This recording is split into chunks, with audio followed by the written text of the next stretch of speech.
እንዴት ነው በዋስ የሚለቁት? የሰው ክብር አንድ ያጎደፈው። ምክንያቱም እኔ ልጅ ወንድሜ ላይ ደፍሮኛል ብዬ አልመሰከርኩበት ማለት ናሆም ዳዊት ከእስር ቤት ስለወጣ በጣም ተናዶም ለመግደል ሙከራ አደረገ። እንዲሁም ሔዋን ቆይ ግን ምንድን ነው እባክን ተረጋጋ በማለት ዳዊትን ለመያዝም ሞከረች። እንዲሁም ዳዊት በጣም ተናዶና ተፈሳይቶ ሔዋን ይኸውልሽ አንድ ቀን እውነቱ ስታቂ ያኔ ይቆጭሻል በማለት እንዲሁም ደግሞ ዳዊት ምንም አይነት ወንጀል እንዳልሰራና እንዲሁም ደግሞ እነሱ እንደሚያስቡት አይነት ሰው እንዳልሆነ ቢነግራትም ግን ደግሞ ሔዋን በፍጹም ልትረዳው አልቻለችም። አሁን ላይ ሉሊት ዳዊትን ይቅርታ ጠየቀችው። ዳዊትን አንተ ምንም ነገር ሳታደርግ ወንጀለኛ ነህ ስላልኩ በጣም ይቅርታ አድርግልኝ ወንድሜ ብላም ትለዋለች። ዳዊትም ደግሞ ሁሉም ሰው ፊቱን ባዞርብኝ ሰዓት አንቺ ነበርሽ ከጎን ያለሽው እና ምንም ችግር የለውም ይሄ ይቅርታ አድርግልሻለሁ ብሎም ይላታል። እንዲሁም ሉሊት በጣም ደስ አላት። አንተ እንደዚህ አይነት ነገር እንደማታደርግ እያወቅኩኝ የሰዎቹን ወሬ ማመን የለብኝም ነበር ብላም ትለዋለች። ችግር የለውም ይህ ያለፈ ህይወት ነው በማለት ይመልስላታል። እንዲሁም ሮዛ አሁን ላይ በጣም ብዙ ነገር እያደረገች ነው። ዳዊትን በድጋሚ የራሷን ለማድረግም ትሞክራለች። ሔዋን ግን ግራ ተጋብታለች። በአንቴኑ በጣም ፈልጋለሁ የት ነው ያለው ብላ ሔዋንም ትደውልለታለች። በአንቴኑም የሆነ ቦታ እንዳለና እንዲሁም ደግሞ እሱም ሁሌም እንደሚፈልጋት በዚህ ሰዓት የት ነው ያለው በማለት በመደወል ስትጠይቀው ባንቴኑም የሆነ ቦታ ያለና እንዲሁም ደግሞ ነገሮችን እያስተካከለ እንደሆነ ግን ደግሞ ታስፈልገኛለህ ብላም ስትለው አዎ እኔ ያለሽበት ድረስ እመጣልሻለሁ የኔ እርግብ ይላታል። ሔዋንን ወንድምሽ ግን ለስሙ ወታደር ነው፣ ግን ደግሞ የሚጠቀሙ እንደ መንደር እንደ ተራ ሰው ነው። ስለዚህ የምንዳኝ ከሆነ እንደ በስነ ስርዓት እንዳኝ ያለያ ግን እኔ ወንጀለኛ አይደለሁም እይተወኝ ይላታል። ሔዋንም አንተማ ወንጀለኛ ነህ፣ ማን ነው ወንጀለኛ ያልሆነው? አንተ ትክክለኛ ወንጀለኛ ነህ ብላም ትለዋለች። ዳዊትም እንግዲህ ከዚህ በላይ ምንም ላደርግሽ አልችልም ብሎ ሔዋን መልስ ይሰጣታል።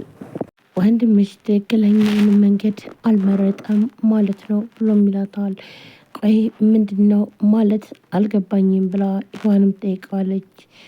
ይህ ማለት እንግዲህ በትክክል የሚሰራውን ስራ አይደለም እየሰራ ያለው ማለት ነው ብሎም ይላታል። ልሽ የሆነ ወንድምሽ የሚፈራው ከባድ ነገር አለ ብሎ ለሔዋንም ይነግራታል። ሔዋንም በመገረምና በመደነቅ ቆይ ምንድን ነው የሆነ የሚፈራው ነገር አለ ማለት አልገባኝም አስረዳኝ ብላ ዳዊትንም ትነግረዋለች።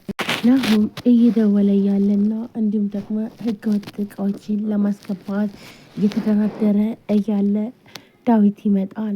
ስልኩንም እያወራ ነበረ። እናም ዳዊት ከጠገቡበት ቁጭ ሲል ምንድነው መታል እንዴ ብሎ ስልኩን ይዘጋዋል። ዳዊትም የሆነ ሞት የምደግስ ይመስላል ብሎ ይለዋል። የምን ሞት ነው? ስለምን ሞት ነው የምታወራው? እኔ ነጋዴ ነኝ፣ ስለ ንግድ ነው እያወራው ያለሁት፣ ስለዚህ ሌላ ነገር አይደለም ብሎም ይለዋል። እኔ ሳስበው የሰውነት ክፍሎችን አውጥቼ ለምን እንደማልሸጣቸው ሳስበው ገረም ይለኛል ብሎ ናሆም ይነግረዋል። ዳዊትም ቆይ ግን ናሆም ይህን ስራ አልተውክም እንዴ ብሎም ይለዋል። ዳዊት በጣም ይቅርታ አድርግልኝና ይህን ስራ እኔ ልተወው አልችልም ብሎም ይለዋል።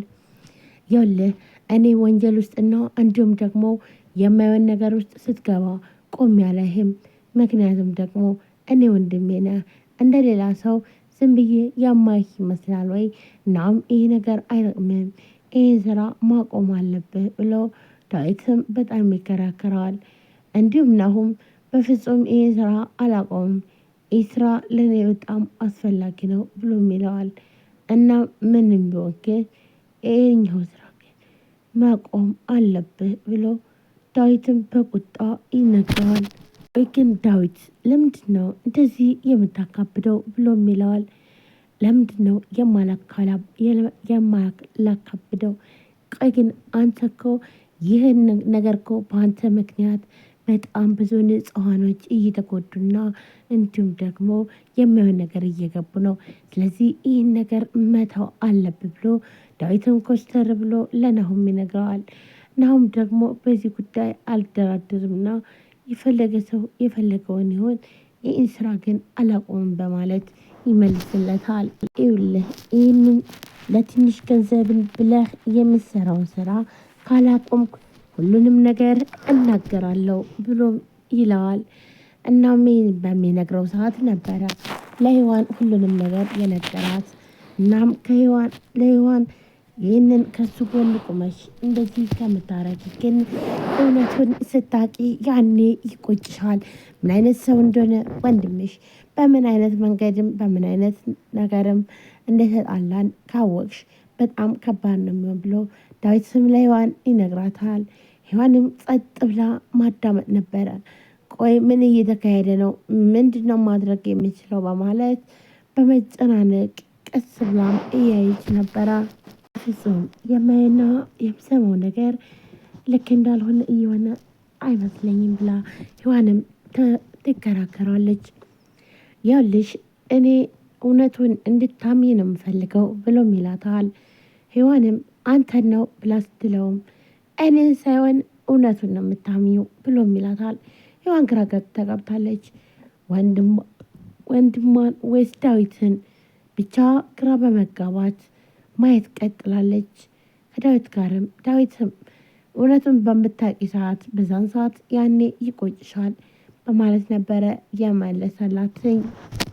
ይኸውልሽ ሔዋን መርመረሽና ቆፍረሽ ያኔ እውነቱ ላይ ስትደርሽበት እራሽን በጣም ትጠይዋለሽ ብሎም ዳዊት ጥሏት ይሄዳል። ሔዋንም ራስ ምታት ሆነባት፣ ጨነቃትኝ። ሰላም ሰላም፣ ጤና ይስጥልን ውድና የተከበራችሁ ቻናል ቤተሰቦች እንዴት ናችሁ? ለዚህ ቻናል አዲስ ሆናችሁ ሰብስክራይብ፣ ላይክ፣ ሼር በማድረግ ቤተሰብ ናችሁ። ወንድሞቼ ከልብ ነው የማመሰግነው። ወደ ቤተሰቦቼ እንግዲህ ዛሬም በአዲስ ቪዲዮ ነው መጣሁላችሁ። ትንሿ ሙሽራ ቀጣይ ክፍል እየላችሁ መጥቻለሁ። ከእናንተ የሚጠበቀው ቪዲዮ ላይክ፣ ሼር፣ ሰብስክራይብ በማድረግ እንዲሁም ቤተሰብ በመሆን የደውል ምልክቷንም በመጫን ቤተሰቡን ውድ ቤተሰቦቼ ሁላችሁም ወደ ይፈላችሁ ስለምትከታተሉኝ ከልብ አመሰግናለሁ።